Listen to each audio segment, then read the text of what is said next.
Hello students, how are you all. I am अनुद्धिमान और आज हम लोग बात करेंगे क्लास 9th के चैप्टर नंबर 1 जो कि हमारा फिजिक्स का चैप्टर नंबर 1 होगा, बट अकॉर्डिंग टू एनसीईआरटी ये हमारा चैप्टर नंबर 8 होगा।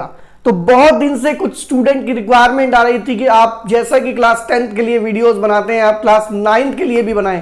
तो आज से हमने वीडियो अपलोड करना स्टार्ट किया है 9th का। आज हमारा फर्स्ट वन वीडियो होगा फिजिक्स में चैप्टर मोशन को लेकर। तो जो स्टूडेंट हमारे चैनल पर न्यू है जल्दी से वीडियो को लाइक कर दीजिएगा, हमारे चैनल को सब्सक्राइब कर दीजिएगा और साथ में प्रेस कर दीजिएगा बेल आइकन, जिससे जैसे ही हम वीडियो अपलोड करें आपके पास नोटिफिकेशन पहुंच जाए। तो now student, without wasting a single minute, let's start the today's topic.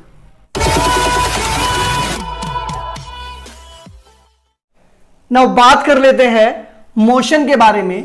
तो मोशन के बारे में लिखा है बेटा, an object is said to be in motion if it changes its position with respect to time और सराउंडिंग।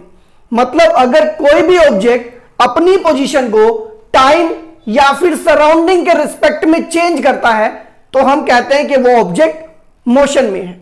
जैसे कि यहां पर एक एग्जांपल से समझते हैं, कहते हैं ट्री है ये, ठीक है बेटा, ट्री तो अपनी पोजीशन पर ही रहेगा।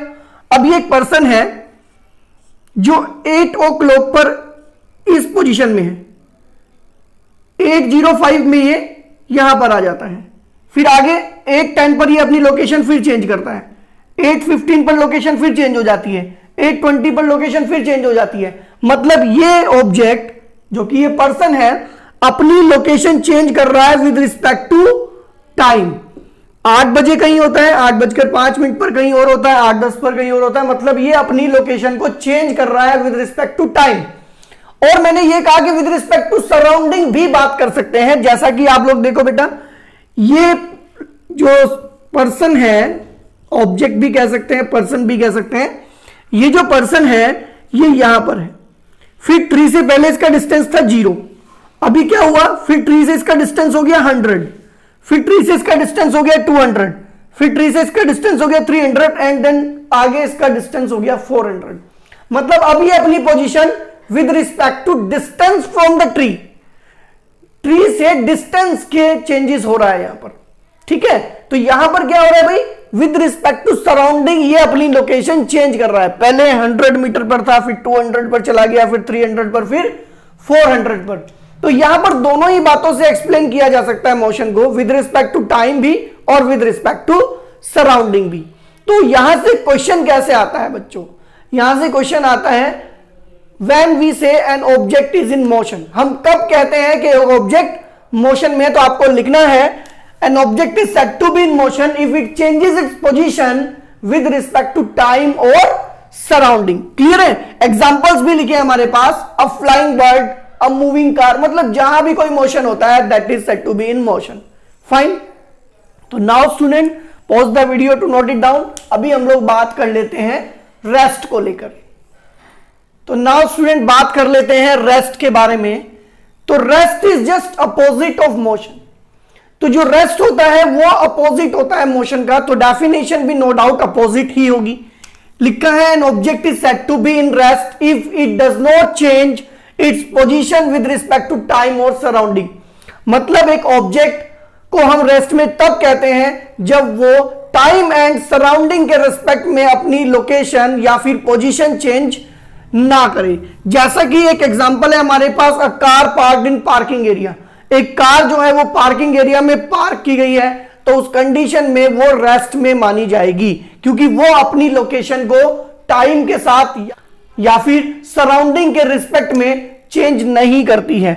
अब देखो यहां पर एक पर्सन है हमारे पास, ये 8 o'clock पर इस ट्री से मान लेता हूं मैं कि ये 1 मीटर डिस्टेंस पर है, 8:05 पर भी ये 1 मीटर डिस्टेंस पर है, 8:10 पर भी ये 1 मीटर डिस्टेंस पर है, 8:15 पर भी ये 1 मीटर डिस्टेंस पर है और 8:20 पर भी ये 1 मीटर डिस्टेंस पर है। इसका मतलब ये टाइम के साथ साथ अपनी लोकेशन को चेंज नहीं करता है। इस कंडीशन में हम लोग बोलेंगे इट इज इन रेस्ट, ये रेस्ट में है। अब बात कर लेते हैं सराउंडिंग की भी। देखो बेटा, सराउंडिंग के लिए हमें एक रेफरेंस पॉइंट की जरूरत होती है। अब वो रेफरेंस पॉइंट ट्री है। अब ट्री से इसका डिस्टेंस देखो 1 मीटर है और ये डिस्टेंस ये इंक्रीज नहीं कर रहा है, इस ट्री के रिस्पेक्ट में ये डिस्टेंस बढ़ नहीं रहा है, इसका मतलब ये ऑब्जेक्ट रेस्ट में है। क्लियर बात है? तो ये हम लोग के पास था concept about the rest and the motion. अभी हम लोग एक क्वेश्चन करते हैं जो बहुत बार एग्जाम्स में पूछा जाता है मोशन एंड रेस्ट को लेकर। तो नाउ बात करते हैं उस क्वेश्चन के बारे में भी।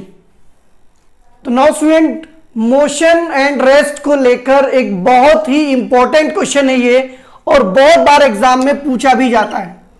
लिखा है motion and rest both are relative but never absolute comment. तो क्वेश्चन के लिए एक स्टेटमेंट दिया गया है कि मोशन एंड रेस्ट दोनों के दोनों क्या होते हैं, रिलेटिव होते हैं, बट कभी एब्सोल्यूट नहीं होते हैं। अब देखो इस रिलेटिव और एब्सोल्यूट को समझो एक्चुअल में होता क्या है।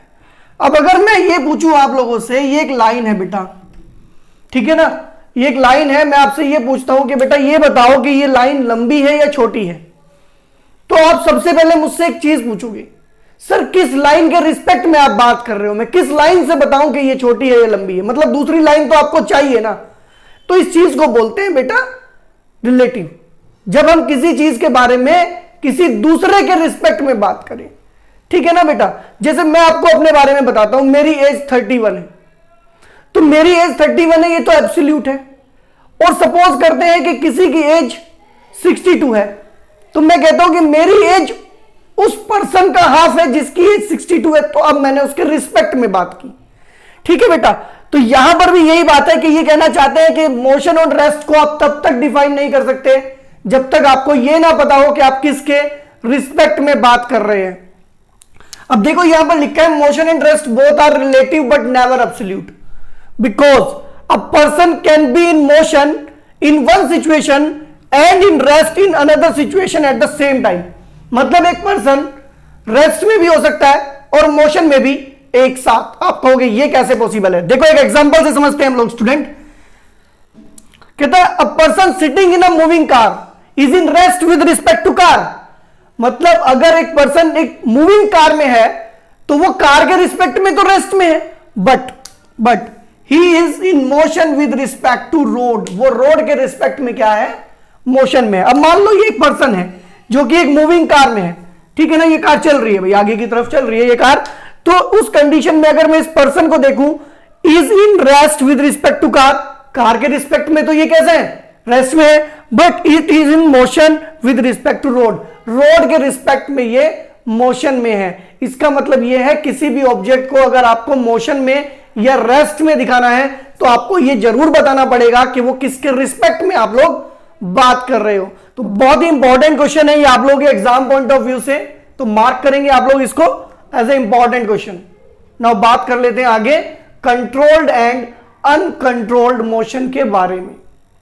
नाउ बात कर लेते हैं कंट्रोल्ड एंड अनकंट्रोल्ड मोशन के बारे में। As the name suggest controlled and uncontrolled.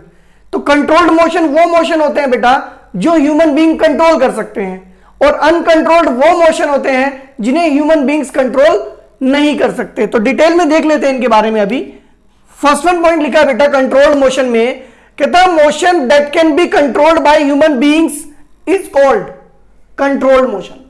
एक ऐसा मोशन जिसको ह्यूमन बीइंग कंट्रोल कर सके उसको बोलते हैं कंट्रोल्ड मोशन।